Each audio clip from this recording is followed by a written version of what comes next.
Hello friends, size word में आपका स्वागत है। एडोब फोटोशॉप में अगर आप किसी भी इमेज के साइज को घटाना या बढ़ाना चाहते हैं तो उसके बारे में आज हम जानेंगे कि हम किस तरह से एक इमेज के साइज को इंक्रीज कर सकते हैं और उसे अपने अकॉर्डिंगली डिक्रीज कर सकते हैं। तो चलिए शुरू करते हैं। सबसे पहले मैं इसमें एक इमेज को इंपोर्ट कर लेता हूं ताकि मैं आपको एज एन एग्जांपल ही समझा पाऊं कि एक इमेज को किस तरह से रिसाइज किया जाता है। मैं इसे फोटोशॉप में ड्रैग करके इंपोर्ट कर लेता हूं। अभी तक मेरे पास एक ब्लैंक डॉक्यूमेंट मैंने यहाँ ओपन किया हुआ था, नया डॉक्यूमेंट क्रिएट किया था जिसके अंदर मैंने एक इमेज को इंपोर्ट किया है। आप चाहें तो डायरेक्टली इमेज को इंपोर्ट कर सकते हैं। मैं इसे यहाँ पर प्लेस कर देता हूँ। फोटोशॉप में सबसे पहले हम ये सीखते हैं, इमेज को इंपोर्ट करने के बाद अब हम सीखते हैं कि किस तरह से इसके पैच को ट्रिम कर सकते हैं। यानी कि आप यहाँ टॉप एंड बॉटम पे स्क्रीन पे आप देख रहे होंगे, टॉप या बॉटम पे आपको व्हाइट बॉर्डर ही दिख रहा है। इसे कम करने के लिए आपको क्या करना होगा, मैं चाहता हूं कि मेरी जो इमेज है मुझे सिर्फ ये इमेज अपने कैनवस पर दिखाई दे। मुझे ये व्हाइट बैकग्राउंड, व्हाइट स्पेस बिल्कुल भी नहीं चाहिए। इसके लिए मैं इमेज पैनल पर जाकर ट्रिम ऑप्शन पर क्लिक करता हूं एंड देन आपके पास एक डायलॉग ओपन हो जाएगा। ट्रिम यहाँ पर आप देख सकते हैं, इसके रिलेटेड सेटिंग्स है। यहाँ पर आप 4 चेक देख सकते हैं, top, bottom and left right पर। आप जिस तरफ से इस पैच को ट्रिम करना चाहते हैं, जैसे कि मैं यहाँ पर टॉप एंड बॉटम से पैच को ट्रिम करना चाहता हूँ, पैच को काटना चाहता हूँ, तो इसके लिए मैं लेफ्ट एंड राइट को डिसेबल कर दूंगा एंड देन जब मैं इसे ओके करता हूँ तो आप देख सकते हैं कि मेरे टॉप एंड बॉटम से जो पैच है, जो व्हाइट बॉर्डर है, वो ट्रिम हो जाएगा और मेरे पास कैनवस पर सिर्फ इमेज दिखाई देगी। तो चलते हैं अगले इमेज रिसाइज के सेक्शन की तरफ। इमेज को रिसाइज करने का मतलब यहाँ फोटोशॉप में ये है कि आप इमेज के साइज को अपने अकॉर्डिंगली घटा सकते हैं या अपने अकॉर्डिंगली बढ़ा भी सकते हैं।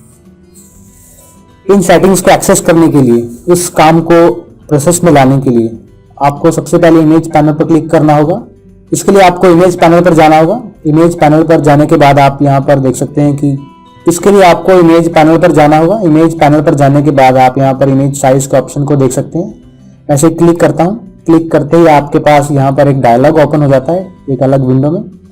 आप यहाँ पर देख सकते हैं कि लेफ्ट साइड में हमारे पास एक इमेज का प्रीव्यू है जिसे आप यहाँ पर देख सकते हैं एंड राइट साइड में इमेज डायमेंशंस दिए गए हैं जिसके अंदर इमेज का साइज, इसके डायमेंशंस, इसका स्केल, उसकी विड्थ, हाइट बाय इंचेस और बाय पिक्सल आप इसे सिलेक्ट कर सकते हैं। उसका रेजोल्यूशन और रीसैंपल की सेटिंग्स यहाँ पर हमारे पास अवेलेबल है। लेफ्ट साइड के डायलॉग में आप यहाँ पर एक प्रीव्यू सेक्शन देख रहे हैं। प्रीव्यू सेक्शन में मेरे पास हैंड टूल है जिसमें मैं इमेज को अपने हिसाब से मैनेज कर सकता हूँ, अपने हिसाब से आगे पीछे कर सकता हूँ, ड्रैग एंड ड्रॉप कर सकता हूँ। और यहाँ पर नीचे जूम की फैसिलिटी दी गई है। आप माइनस के बटन पर क्लिक करेंगे तो आपकी जूम आउट हो जाएगी एंड प्लस में जूम इन आप कर सकते हैं। इस डायलॉग को रिसाइज करने के लिए, यानी कि इसकी हाइट या विड्थ को बढ़ाने के लिए, आप यहाँ पर बॉटम राइट पर जाएं तो आपके पास एक आइकन अवेलेबल होगा। आप यहाँ पर लेफ्ट क्लिक करके रखें, माउस पे लेफ्ट क्लिक करके रखने के बाद आप इस डायलॉग को अपने हिसाब से घटाया बढ़ा सकते हैं। अगर आप अपनी इमेज का प्रीव्यू सेक्शन को ज़्यादा देखना चाहते हैं तो आप उसे उतना ही ज़्यादा फैला सकते हैं। मैं इसे पहले जैसे कर देता हूँ। जब आप यहाँ पर इमेज पर देखते हैं तो इमेज पर होवर करने पर आपके पास एक स्क्वायर सिंबल आ रहा है। इस स्क्वायर सिंबल का मतलब है आप इमेज में जिस सेक्शन पर क्लिक करते हैं, मैं यहाँ पर लेफ्ट क्लिक करता हूँ तो आपके पास प्रीव्यू सेक्शन में वो एरिया विजिबल होना शुरू हो जाता है जो आपने स्क्वायर के अंदर सिलेक्ट किया था। अगर मैं इस पंछी को देखना चाहता हूँ तो मैं इसे यहाँ क्लिक करूँगा रॉकेट को देखने के लिए इधर, एंड आप चाहें तो उसे सिंपली ड्रैग एंड ड्रॉप कर सकते हैं। आप चाहें तो उसे सिंपली ड्रैग कर सकते हैं। तो हम चलते हैं इमेज साइज की तरफ। इमेज साइज को यहाँ पर इस वीडियो में मैं घटाना चाहता हूँ। मेरे पास यहाँ पर 7 MB की इमेज आप यहाँ पर देख रहे हैं। मैं इसके साइज को घटाने के लिए क्या करूँगा, इसकी विड्थ को कम कर दूंगा। इसकी जो विड्थ मैं 3 इंच कर देता हूँ।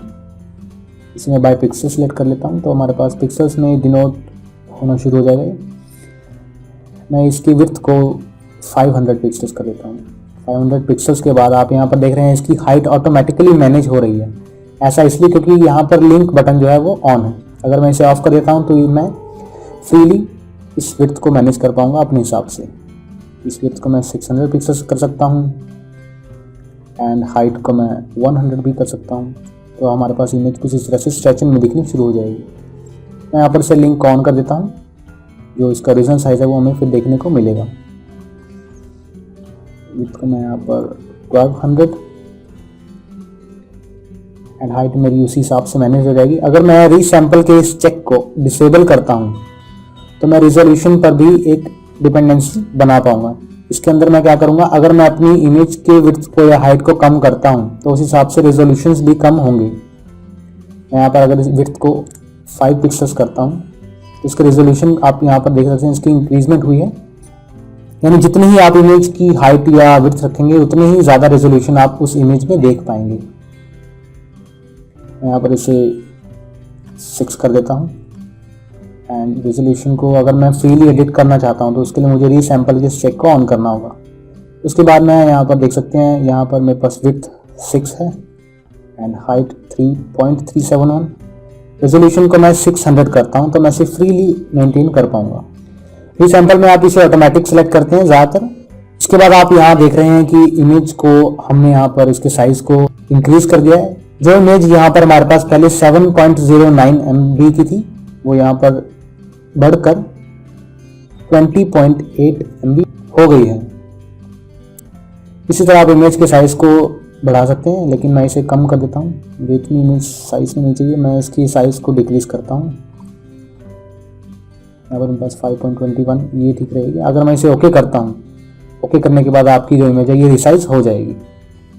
इस फाइल को सेव करके चेक करते हैं कि हमारे चेंजेस सक्सेसफुली हुए हैं या नहीं। मैं इसे सेव एज PNG करता हूँ। PNG या JPG आप कोई भी सिलेक्ट कर सकते हैं और इसे सेव करता हूँ फोटोशॉप इमेजेस में। इसका नाम रखता हूँ रिसाइज्ड इमेज। ओके करता हूँ। सेव करने के बाद आप इन सेटिंग्स को ओके करें एंड इसके बाद आप देख सकते हैं कि फाइल एक्सप्लोरर में यहाँ पर मेरे पास ओरिजिनल इमेज थी स्काई के नाम से। इसके डायमेंशंस और साइज आप यहाँ पर देख सकते हैं। इसी तरह से यहाँ पर मेरे पास इसके बिल्कुल साथ रिसाइज्ड इमेज है, जो कि मेरे पास इसके डायमेंशंस कम होकर इसके साइज कम होकर 1.91 MB रह गया है। इसी तरह से आप अपनी इमेजेस के साइज को घटाया बढ़ा सकते हैं। अगली वीडियो में हम देखेंगे कि हम किस तरह से अपनी एक्टिविटीज़ को अंडू कर सकते हैं ज़्यादा से ज़्यादा, और किस तरह से हम अपने डॉक्यूमेंट्स को एक अलग आउटपुट में, एक अलग फाइल फॉर्मेट में सेव कर सकते हैं। इसके बारे में जानेंगे हम अगली की कुछ वीडियोज़ में।